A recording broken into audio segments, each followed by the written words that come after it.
हाँ तो नमस्कार बच्चों, एक बार फिर मैं उपस्थित हूँ आप लोगों के लिए। आज मैं आपको बताऊंगा जर्नल। जर्नल कैसे बनाया जाता है। ये जर्नल का नमूना है।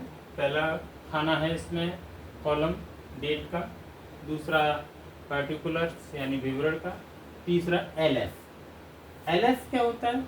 इसमें कोई भी फिगर आती नहीं है।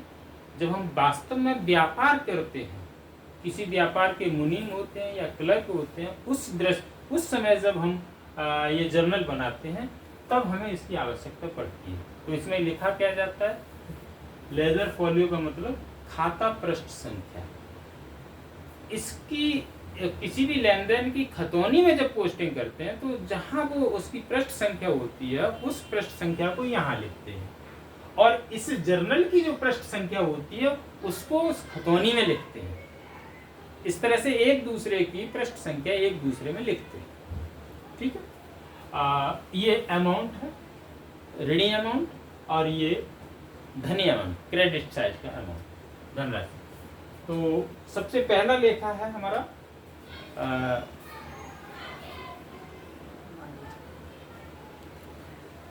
सबसे पहला लेखा है माल बेचने का।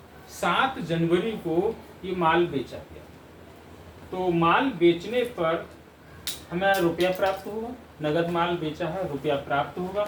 इसके लिए मैंने ये पहले से ही बना रखा है सारांश कि क्या ऋणी होगा क्या धनी होगा। यहाँ हमने नगद माल बेचा है तो रुपया आने वाली संपत्ति है और माल जाने वाली संपत्ति है। एक संपत्ति आ रही है, एक संपत्ति जा रही है। जो आने वाली संपत्ति है क्या? कैश, उसको ऋणी करेंगे, कैश अपॉन डेबिट।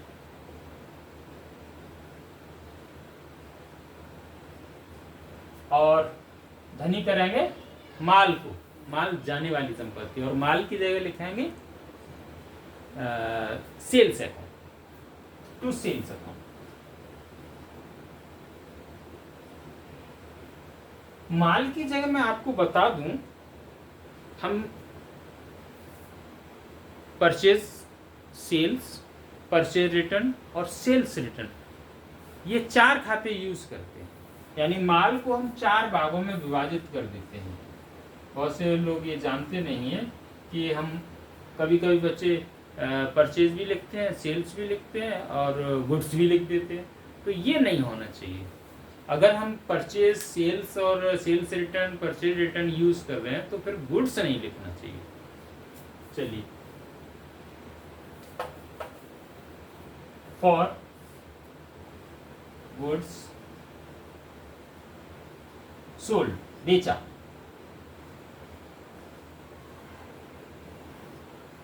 ये बेचा है 5,400 रुपये।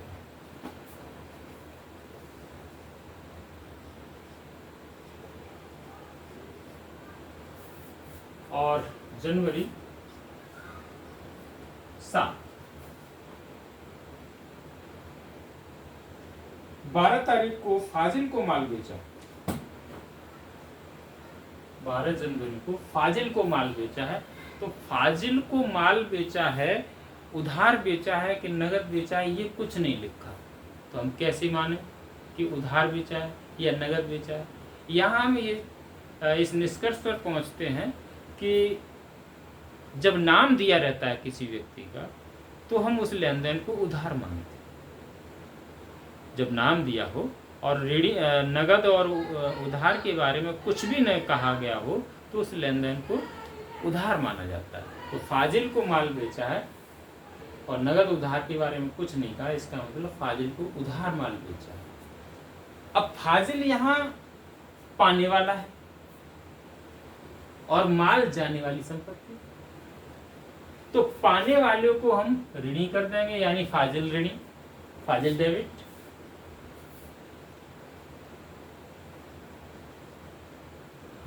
फाजिल डेबिट। नाम के आगे कभी खाता शब्द नहीं लगाते, ये ध्यान रखना। To sales,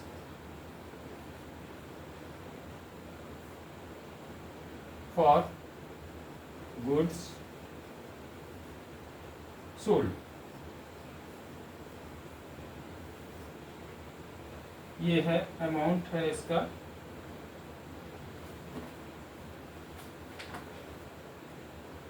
13,750।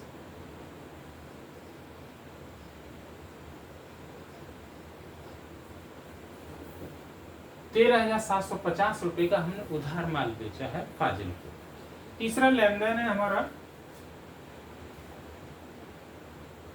15 तारीख में, 15 जनवरी को आसिफ को माल नगद बेचा 9,600 का। 15 जनवरी 9,600 रुपए का माल हमने आसिफ को उधार बेचा है। आसिफ को नगद माल बेचा है। अब आसिफ को नगद माल बेचा है तो हमें आसिफ के नाम से अब कोई मतलब नहीं। रुपया आ रहा है, माल जा रहा है। रोकड़ आने वाली संपत्ति, माल जाने वाली संपत्ति। आने वाली संपत्ति ऋणी होती है, डेबिट होती है, और जाने वाली संपत्ति क्रेडिट होती है धनी में। तो जो संपत्ति आ रही है उसको डेबिट कर दो और जो जा रही है उसको क्रेडिट कर दो। क्या आ रही है? रोकड़, कैश अकाउंट डेबिट।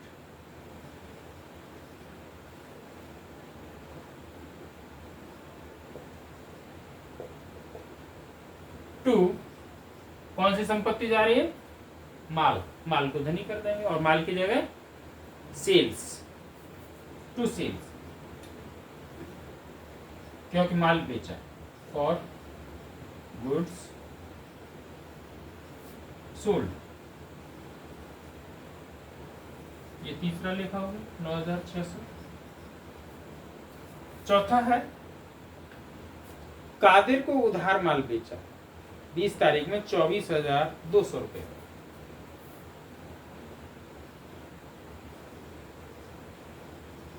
कादिर को उधार माल बेचा है। माल हम बेच रहे हैं, कादिर को पैसा नहीं मिल रहा है, हमारे पास पैसा नहीं आ रहा है, तो कादिर पाने वाला है, उसको ऋणी करेंगे, डेबिट करेंगे। कादिर डेबिट,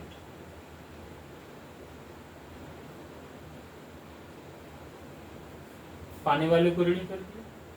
अब कादिर क्या पा रहा है, हम उसे क्या दे रहे हैं? माल हमारे लिए, हमारे व्यापार से जाने वाली संपत्ति है, तो माल धनी हो जाएगा और माल जाने वाली संपत्ति धनी हो जाएगा और माल की जगह हम लिखेंगे सेल्स है, टू सेल्स है।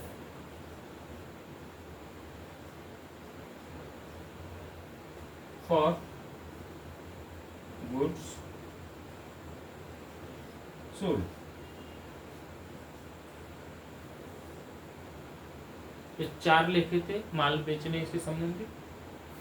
अनुमान है कि आपको समझ में आया होगा सभी बच्चों को, और मुझे उम्मीद है कि मेरे इस चैनल को आप लोग सब्सक्राइब करें और लाइक और शेयर भी करें। धन्यवाद।